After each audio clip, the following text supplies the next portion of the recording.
नमस्ते। आशा करते हैं आप लोग सभी अच्छे और स्वस्थ होंगे। स्वागत है मेरे चैनल में जिसका नाम है गीता मैम की पाठशाला। पिछले वीडियो में हमने डिस्कस किए थे आईसीएसई के सिलेबस और अध्याय 1 बात अठन्नी की। उसी के बारे में आज मैं उसी अध्याय साहित्य सर की बुक के अध्याय 2 काकी के बारे में डिस्कशन करूंगी।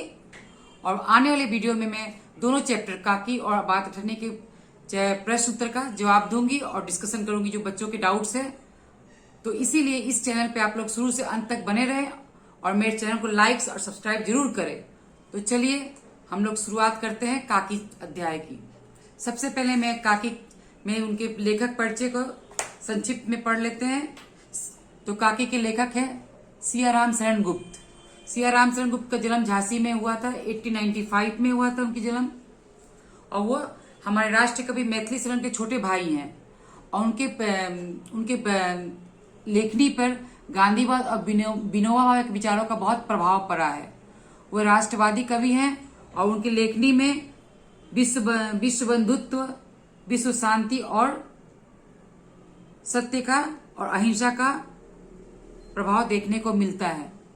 तो चलिए हम काकी जो बहुत ही छोटी चैप्टर है उसको हम लोग शुरुआत करते हैं। काकी नाम से जैसे काकी यानी आंटी।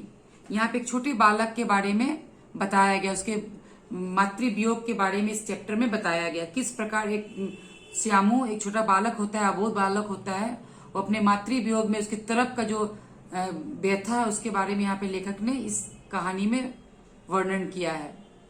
श्यामू जब सुबह नींद से उठता है तो देखती है उसकी काकी जो अपनी माँ को काकी नाम से संबोधित करता है। काकी जमीन पे लेटी हुई है।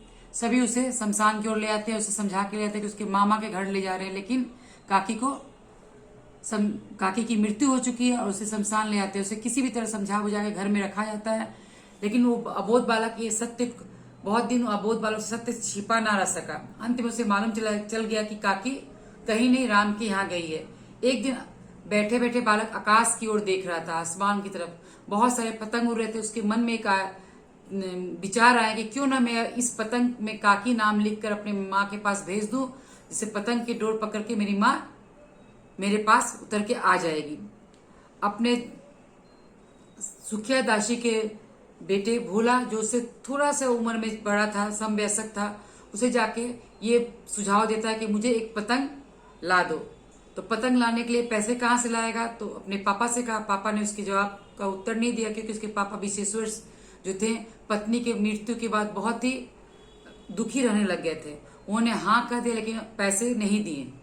तो इसीलिए उसने बच्चे ने क्या किया, अपने पापा के पॉकेट से चवन्नी बिना कहे चवन्नी निकाला और उससे डोर ले आया, पतंग ले आया और भोला से कहा कि इस पतंग और डोर को बांध के इस पे काकी नाम लिखवा कर मैं अपने काकी के पास भेजने वाला हूँ।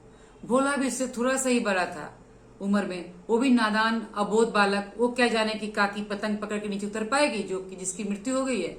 उसने कहा तुम तो पतंग तो बांध रहे हो लेकिन पतंग की डोर बहुत पतली है, अगर मोटी डोर होती तो काकी इस पतंग से जरूर नीचे उतर के आ सकती है। तो उस छोटे बालक के मन में, श्यामू के मन में आया क्यों ना जाके मोटा डोर खरीद के लाया जाए, लेकिन पैसे कहाँ से लाया जाए। तो फिर उसने वही उपाय सूझा कि पिताजी से पैसे मांगने पे पिताजी तो पैसे देंगे नहीं। तो जाके पिताजी से दूसरी बार में क्या किया, 1 रुपया अपने पिता के पॉकेट से निकाला बिना पूछे ही और जाकर मोटी डोर लाया गया। फिर अपने मित्र भोला से जो उसके दासी सुखिया दासी का बेटा था, कहा कि अगर पतंग पे नाम लिख दिया जाए काकी का तो काकी पहचान के पतंग नीचे उतर सकेगी। तो नाम तो लिखने आते नहीं थे, दोनों को बच्चे थे।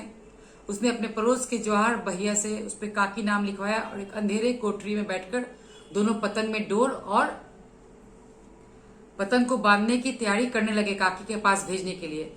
उसी समय अचानक उसके पिता विशेश्वर का वहां पर आगमन होता है और गुस्से में क्रोध में आकर भोला को डांटते हैं और श्यामू को डांटते हैं। भोला बच्चा उन डर कर सब कुछ कह दिया कि ये सब कुछ श्यामू के कहने पे ही वो डोर लाया और पतंग लाया।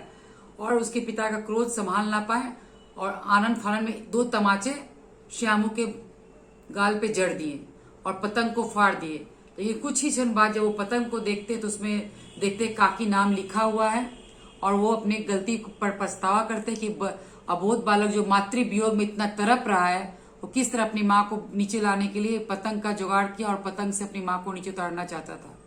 तो ये कहानी का अंत हुआ और इस कहानी का उद्देश्य हमारे साहित्य सागर जो अभ्यास पुस्तिका है, सभी बच्चों के पास, ऐसे बच्चों के पास होगा साहित्य सागर अभ्यास पुस्तिका से बहुत सुंदर से इसके स्मरणीय बिंदु, 10 इंपॉर्टेंट बिंदु और इसके उद्देश्य लिखे गए हैं।